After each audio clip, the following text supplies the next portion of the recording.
नमस्कार, मैं डॉक्टर रजनीश कुमार आप सभी का एक बार फिर से हार्दिक स्वागत करता हूं। आज के वीडियो लेक्चर में हम बातचीत करेंगे एक महत्वपूर्ण बुक्स के बारे में। वैसे तो हमने हिंदी साहित्य और हिंदी व्याकरण पर ढेर सारी किताबों के बारे में चर्चा की है, जो आप सभी को लाभदायक भी साबित हो रही होंगी। आज के जिस बुक्स के बारे में मैं बातचीत करने जा रहा हूँ वो हिंदी व्याकरण से संबंधित है। खासतौर से उसमें काव्य रूप, अलंकार, शब्द शक्ति, काव्य गुण, दोष, रस, छंद, अलंकार से संबंधित कंटेंट हैं। अभी हाल ही में जो प्रवक्ता संबंधी परीक्षाएं हुई थीं उनमें अलंकार से संबंधित सवाल पूछे गए थे, रस से संबंधित सवाल थे। तो इसी किताब से हूबहू वो प्रश्न उठा लिए गए थे और आगामी जितनी भी प्रतियोगी परीक्षाएं होने वाली हैं उम्मीद है कि उनमें भी इसी तरीके से सवाल आएंगे। जिस किताब के बारे में मैं बात कर रहा हूँ उसका नाम है अलंकार पारिजात, जिसके राइटर हैं नरोत्तम दास स्वामी। ये किताब काफ़ी इम्पोर्टेंट है, ज़्यादा मोटी नहीं है, पतली सी है, ठीक है। तो अगर उसके कंटेंट पर हम बात करें तो उसका कंटेंट काफ़ी अच्छा है और उसमें जितने भी टॉपिक्स दिए गए हैं उन टॉपिक्स को आधार बनाकर ढेर सारे उदाहरण दिए गए हैं, एक से अधिक उदाहरण देंगे। अमूमन आप जब हिंदी व्याकरण की किताब पढ़ेंगे तो उसमें एक दो उदाहरण देकर बात को ख़त्म कर दिया जाता है, लेकिन ये ऐसी किताब है कि इसमें कई उदाहरण हैं जो कि आपकी समझ को भी विकसित करेंगे और परीक्षा में अगर कहीं से भी सवाल आता है तो आप उसे सॉल्व कर सकते हैं।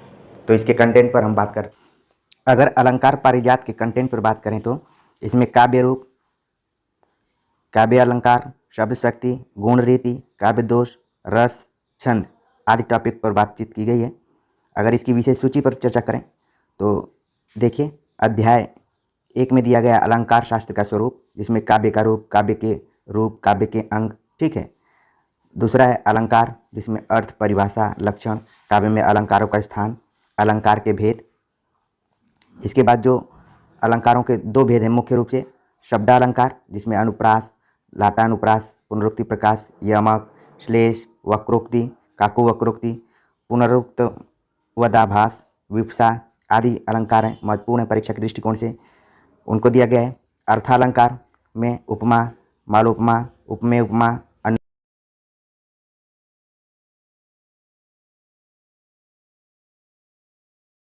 इसके अलावा स्मरण, भ्रांतिमान, संदेह, अपहुन्नति, भ्रांता अपहन्नति, दीपक, तुल्ययोगिता, सहोक्ति, विनोक्ति, प्रतिवस्तुपमा, दृष्टांत, अर्थांतरन्यास आदि अलंकार दिए गए हैं, ठीक है।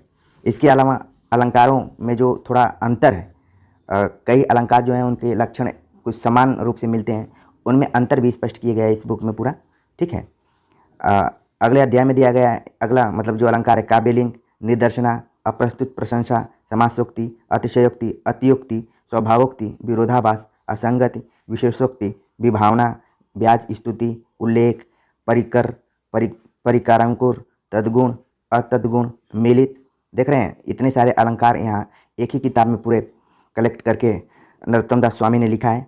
उन्मिलित, सामान्यक, विशेषक, परिसंख्या, इंपॉर्टेंट अलंकार, यथा संख्य क्रम, यही यूपी पीजीटी 2021 में इसे प्रश्न आया था अमीय हलाहल से संबंधित। मुद्रा, ब्याजोक्ति, लोकोक्ति, गूढ़ोक्ति, छेकोक्ति, समुच्चय, प्रत्ययनिक, सार, ये सब अलंकार हैं। तो एक तरह से कोशिश की गई है लेखक द्वारा कि कोई भी अलंकार यहाँ पर मिस न हो। तो ये किताब इस दृष्टिकोण से काफ़ी इम्पॉर्टेंट है कि आपको ढेर और व्याकरण की किताबों को नहीं पढ़ना पड़ेगा। मात्र एक किताब 180 पेज की है टोटल, ठीक है। कुछ नवीन और पाश्चात्य अलंकारों पर भी चर्चा किया गया है, जैसे मानवीकरण अलंकार,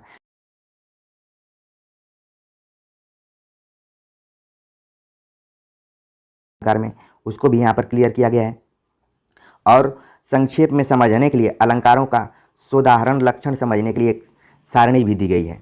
अगर शब्द शक्तियों पर बात करें तो अभिधा, लक्षणा, शब्द शक्ति और उसके भेदों पर चर्चा की गई है, ठीक है। साथ में जो व्यंजना शब्द शक्ति है उसके भी भेदों पर चर्चा की गई है।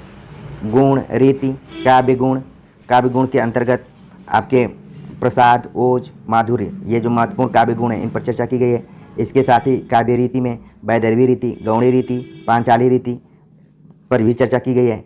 काव्य दोषों पर अगर काव्य दोषों पर बात करें तो उसमें जितने भी महत्वपूर्ण काव्य दोष हैं च्युत संस्कृत, श्रुतिकटुत्व, अप्रतित्व, क्लिष्टत्व, ग्रामत्व, अश्लीलित्व, न्यून पदत्व, अधिक पदत्व, अक्रमत्व, दुष्क्रमत्व, पुनरुक्त, हतवृत, छंदोभंग, ये सब जो काव्य दोष हैं, एक तरीके से जैसे अलंकारों को एक जगह समाहित करने का प्रयास किया गया है, वैसे ही काव्य दोषों को भी एक जगह रखने की कोशिश की गई है लेखक द्वारा। इस मायने में किताब महत्वपूर्ण साबित हो सकती है। काव्य दोष के को भी उदाहरण सहित इसमें रखा गया है, और एक उदाहरण नहीं, कई उदाहरण दिए गए हैं इसमें। अगर रस की बात करें तो जितने भी महत्वपूर्ण रस हैं, 11 इसमें रसों की चर्चा की गई है, उन रसों के बारे में भी है। ठीक है, इसके बाद रस के जो स्थायी भाव, संचारी भाव, विभाव, अनुभाव, इनकी भी एक सारणी दी गई है। तो आप देख रहे हैं कि लगातार महत्वपूर्ण टॉपिक्स की सारणी भी इसमें दी गई है।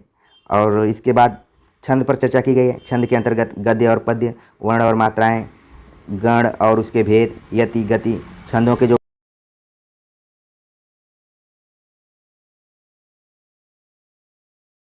को भी देख लिया।